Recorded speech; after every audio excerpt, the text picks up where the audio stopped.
کئی لوگوں کا میرے پاس آ کے یہ سوال کرنا ہوتا ہے کہ نکاح کے لیے بنیادی طور پر ہمیں کون کون سے ڈاکومنٹس چاہیے ہوں گے، کیونکہ وہ کہتے ہیں کہ پہلے تو ہمارے باپ دادا یا پھر گھر کے بڑے یہ کام کر لیا کرتے تھے، لیکن چونکہ اب وہ موجود نہیں رہے تو ہمیں یہ کام کرنا ہے، لیکن ہمیں اس چیز کی معلومات نہیں کہ نکاح میں کون کون سے ڈاکومنٹس یہ دینا لازمی ہوتے ہیں۔ تو آپ کی آسانی کے لیے اور ان لوگوں کی پریشانی دور کرنے کے لیے یہ ویڈیو بنا رہا ہوں۔ سب سے پہلے نکاح میں جو چیزیں درکار ہوتی ہیں وہ آپ کی آسانی کے لیے آپ کو بتا دیتا ہوں۔ ایک دولہے کا شناختی کارڈ چاہیے ہوگا، ایک دلہن کا شناختی کارڈ چاہیے ہوگا۔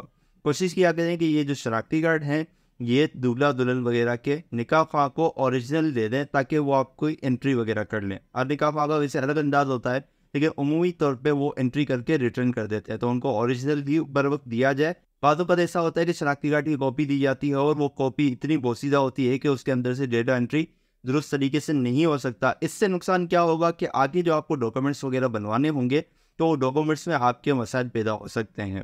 تو شناختی کارڈ چاہیے ہوگا دولہے کا، دلہن کا شناختی کارڈ چاہیے ہوگا، اور ان دونوں میں سے کسی کا شناختی کارڈ موجود نہیں ہے تو اس کی جگہ پہ بے فارم یا برتھ سرٹیفکیٹ سے بھی کام چلایا جا سکتا ہے۔ اور اس کے بعد دلہن کی طرف سے ایک وکیل مقرر ہوتا ہے جو دلہن کی وکالت مسجد میں یا نکاح کے مقام پر کرتا ہے جہاں نکاح ہو رہا ہو، تو اس کا بھی شناختی کارڈ موجود رکھیے۔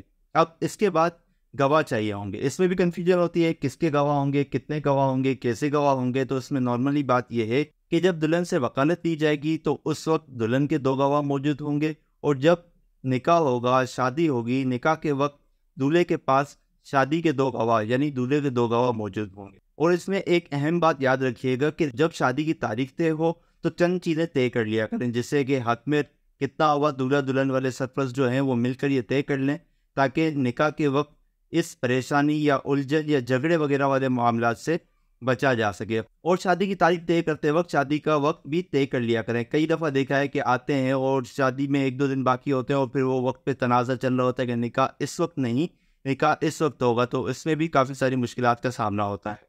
امید ہے اس مختصر ویڈیو کے ذریعے آپ کو کافی ساری نکاح کے متعلق معلومات حاصل ہوئی ہوگی۔ دعاؤں میں یاد رکھیے گا۔ السلام علیکم ورحمۃ اللہ وبرکاتہ۔